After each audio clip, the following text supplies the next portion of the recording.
là maintenant ça fait 2 hivers que vous coopérez ensemble. Donc comment ça a commencé, est-ce que tu avais des appréhensions,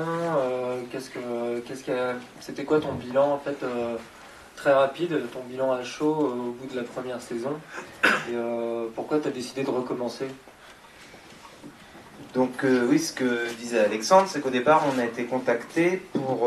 moi c'était une parcelle que je mettais en jachère, donc qui était toujours en herbe depuis la Pâque, quoi, au milieu des bois, une petite parcelle de 2 hectares. Donc au début j'ai été sollicité pour ça et on s'est rencontrés. Bon, moi la parcelle d'herbe, pourquoi pas, hein, si ce n'est que j'avais pas le droit de la faire pâturer. Mais sinon pourquoi pas, sur le principe c'était une très bonne idée. Et puis donc j'ai rencontré Alexandre, on a discuté, et puis son idée me plaisait bien. Et puis par contre je me retrouve un peu avec ce que disaient mes collègues plus céréaliers tout à l'heure, c'est que j'avais quand même à cœur de faire des beaux couverts, ça me motive bien, quoi. La vigne Messol quand même de manière générale ça me motive. Donc j'avais des grands couverts, super, et fallait les détruire, quoi. Donc je produisais des gros trucs, mais bon, fallait les broyer. Bon, c'est pas très funky au mois de décembre d'aller broyer de nuit, de jour. Ouais, c'est pas cool, quoi. Donc Alexandre est arrivé, il me paraissait beaucoup plus cool comme moyen de destruction des couverts. Alexandre le broyeur. Ouais, Alexandre le broyeur, on peut le rebaptiser comme ça. Donc lui, ça lui a plu aussi, il a dit ouais, pourquoi pas, faut essayer ça. Donc il s'est lancé l'année dernière. Quelles espèces t'as dans tes couverts? Bon, c'est multi-espèces. J'ai toujours un peu de moutarde parce que il y a des fois où ça a un peu plus de mal à lever. Je me dis que c'est mon assurance couverture. Et puis après, j'ajoute différentes choses, donc de l'avoine, ou du trèfle, ou de la facélie. Fenugrec un peu cette année, c'est un peu aussi ce qui me tombe sous la main et selon les semences que j'ai ou que je fais.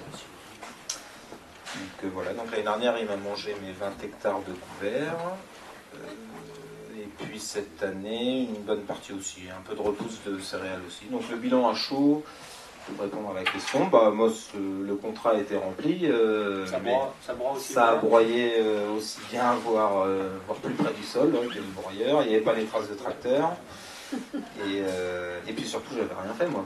Donc un bon céréalier un peu feignant, c'était parfait. Et puis ça ramenait un peu de vie, les gens dans le village étaient super contents. C'est vrai que ça amène aussi au dialogue, c'est ce qu'on disait tout à l'heure, avec des gens dans nos villages qui ne sont pas toujours très réceptifs à notre activité. Là, les moutons, ouais, ça leur plaît, ça leur parle. Et Alexandre, du coup, toi, pour ton troupeau, quel bilan t'en as fait Moi, le bilan, c'est que l'hiver jusqu'à présent, je passais mes journées entières à garder.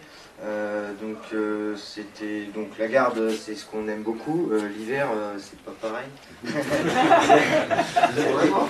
L'hiver, on aime bien aussi, mais bon, quand il fait beau, c'est moins souvent. Et c'est du lever du soleil au coucher du soleil, avec une pause midi qui est souvent tirée du sac. Donc quand il y a des coups de moins 10, manger un bout de pain avec saucisson, c'est un peu léger. Quand on marche toute la journée à suivre les brebis. Du coup, ça a été l'intérêt, le gros intérêt déjà pour moi, ça a été d'avoir une période où je peux me reposer, où je peux faire que du parc, et avoir des parcs d'avance. Parce que dans des parcelles qui sont carrées, dans lesquelles il n'y a pas à faire des heures de débroussailleuse, c'est beaucoup plus simple de poser des clôtures et de mettre les brebis dedans, d'ouvrir, d'avoir de l'avance. Demain il pleut, c'est pas grave, j'ai juste à ouvrir et puis moi je retourne au chaud. Elles ont leur laine, comme on l'a dit tout à l'heure, elles sont isolées. Ça, du coup, pour en dire un mot sur l'isolation, on a bien remarqué que les brebis, les jours de gel, elles sont tranquilles en train de ruminer, allongées dans l'herbe. Elles ont une belle couche de givre sur la laine, ce qui signifie qu'il n'y a aucune perdition de chaleur. Puisque si vous avez des maisons, là vous avez des perditions de chaleur l'hiver, c'est là où il n'y a pas de givre. Et je peux vous assurer que mes brebis, elles n'ont pas de laine sur la tête, c'est le seul endroit où il n'y a pas de givre. Et ça leur garde les idées au frais, donc c'est l'essentiel. Donc ça a été le premier intérêt. Moi j'ai eu l'impression, Thibaut a priori sur les moutardes qu'il utilise, me disait qu'il favorisait des variétés anti-nématodes parce que derrière moutarde il y a betterave. Et donc, je dis pas de bêtises. Non, c'est ça, je t'arrête. Poser la question. Donc anti-nématode, anti-cestode. Et donc moi j'ai un souci à Fontainebleau, j'ai des sols très acides. Et donc dans les sols acides, on a une petite bestiole qui est un oribate. Et l'oribate est l'hôte du ténia. Donc le ténia qui est dans l'intestin. Et donc moi cette bestiole elle me pose problème sur les agneaux parce que sur les brebis font très rapidement de l'immunité sur ça et elles n'en ont pas beaucoup mais elles vont être porteuses saines quoi. Elles vont le répandre partout où elles vont crotter. Et donc moi à Fontainebleau j'ai du mal sur mes agneaux à me débarrasser du ténia puisque aussitôt que je déparasite mes agneaux, 2 semaines après je retrouve à nouveau des graineries dans mes crottes. Donc un cycle qui est très court puisqu'a priori dans les bouquins on dit que le cycle c'est 3 semaines et moi au bout de 15 jours j'ai déjà revu des ténias. Donc du coup des coûts conséquents, une immunité qui est à chaque fois plus fragilisée puisque dès qu'on déparasite, on fout tout à blanc et donc les bestioles, c'est pas bon.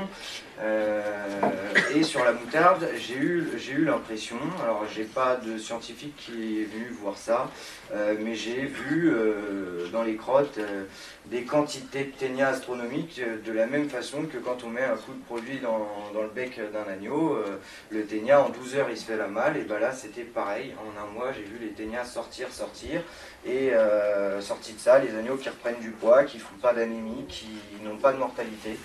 Donc tout à l'heure on disait a priori l'inverse, je sais pas. Voilà sur ce que j'ai pu observer. Sinon chez Thibaut on a aussi fait un petit essai de pâturage de colza qui avait pour objectif d'être récolté. Et donc Thibaut avait entendu dire que le colza pouvait se faire pâturer. Donc on a fait cet essai-là 2 heures tous les jours sur une parcelle de 12 hectares. Ouais. Donc 2 heures tous les jours sur une parcelle de 12 hectares. J'emmenais les brebis en garde sur le colza et là à l'œil, quand on estimait que c'était raboté un peu trop bas, on enlevait les brebis et donc voilà. Après derrière les conclusions c'est plutôt à Thibaut de les donner. Moi j'étais assez satisfait parce que ça fait toujours à manger de plus pour les brebis. Après 2 heures de colza les brebis elles puent le chou. Ça, évidemment, mais c'est pas très très grave. Elles se remplissent la panse, c'est le principal. Et puis voilà. Ce que je peux en dire, c'est que c'est une expérience que s'il faut la refaire, on la refera avec grand plaisir. Voilà. Et donc, j'avais une question là, sur c'est quoi tes variétés de moutarde. Et donc ensuite, du coup, tu peux nous donner aussi tes observations là, sur le colza. Ouais. Les variétés de moutarde, c'est des variétés dites anti-nématodes, mais après le nom de la variété en tant que telle, ça change tous les ans, ça vient un peu de partout, c'est du truc standard, classique, donc je ne sais pas trop. Après, sur le pâturage du colza, oui, c'était un petit test qu'on trouvait sympa aussi. Moi, je pense que ça doit pas être mal le pâturage du colza pour le colza. J'ai pas de contrôleur de rendement comme mon collègue de tout à l'heure, donc je saurais pas trop dire. C'était une année record en colza, donc on va mettre ça sur le dos des moutons. Mais non, mais je pense que voilà, de retirer les feuilles un peu, de dégarnir un petit peu, je pense comme le blé, ça tale pas du colza, mais bon, ça doit pas être néfaste. Et puis pour les insectes, les mulots, les limaces, tout ça, le fait de bouger tout ça, je pense que oui, on peut un peu ce que vous disiez. Donc le colza, oui, c'est sympa. Donc c'était quelle date et quel développement du colza? Développement. C'était un colza d'hiver, enfin un colza en repos, quoi, quasiment, hein, parce que c'était au moment des fêtes. Ouais, c'était décembre. C'était à cette époque-là, peut-être un peu plus tard. Ouais. Et du coup, on se disait que peut-être le pâturer plus tôt. On pensait éventuellement le pâturer plus tôt, puisque là, du coup, on est arrivé un peu tard sur le colza et les feuilles avaient déjà commencé à. Comment tu dis? Tomber. Ouais. Non, Ah, je rigole. Les feuilles, elles avaient déjà commencé à tomber, à souffrir du gel, quoi. Et donc, du coup, on pensait peut-être venir un petit peu plus tôt l'année prochaine pour essayer de le pâturer au moment où les feuilles sont encore bien vertes et où il va faire de la tige. Et en plus, donc dans ton colza, tu fais une culture associée avec le trèfle d'Alexandrie, et qui est un trèfle gélif. Et du coup, si en plus on peut profiter du trèfle, ma foi, ce sera pas un mal, je pense. Voilà. Et donc concrètement, en fait, au jour le jour, la coopération, comment elle se fait? Vous voyez tous les jours, c'est toi qui dis tiens, va partir cette parcelle, c'est Alexandre qui dit tiens, il faudrait que j'aille partir celle-là. Non, on a des bons voisins, du coup, j'ai des nouveaux voisins, moi ça tombe bien, parce que des fois l'hiver c'est un peu calme à la ferme, donc c'est bien, ça ramène un peu de vie, c'est parfait. Et puis on peut se filer des coups de main aussi mutuels, hein, on peut te dire, hein, parce que des fois, moi j'ai que 2 bras, on a du matériel pour soulever comme ça, mais ça m'est arrivé que tu me files des petits coups de main, voilà, c'est quand même bien. Ouais, complètement, donc ça c'est plutôt positif. Après sur le déroulé, bah oui, on en discute. Moi, à l'automne, outre les périodes de récolte, on se voit quand même tout le temps, donc on décide, on va voir. Toi, des fois tu me dis bah tiens, dans le colza c'était au moment des fêtes, moi j'étais pas trop dans les champs. Et bon, tu m'as dit allez, on va faire un tour, j'ai l'impression que c'est le moment d'arrêter. Oui, bon, je t'ai dit oui, c'est bon, je pense qu'on peut arrêter. Donc non, on discute de tout ça, et puis on apprend, hein. De toute façon on sait pas trop ni l'un ni l'autre, donc on se fait des petites réunions bout de champ tous les deux, et puis on décide. Voilà. Non, il conduit son bon père de famille, et puis et ça aussi, hein, c'est qu'il fait pas tout et n'importe quoi, il pourra arriver là, et puis surtout dans le colza, bon, dans les couverts ça ne me dérange pas, mais non, on fait ça comme il faut, je pense. C'est pour ça qu'on recommence, et que voilà, ça passe plutôt pas mal.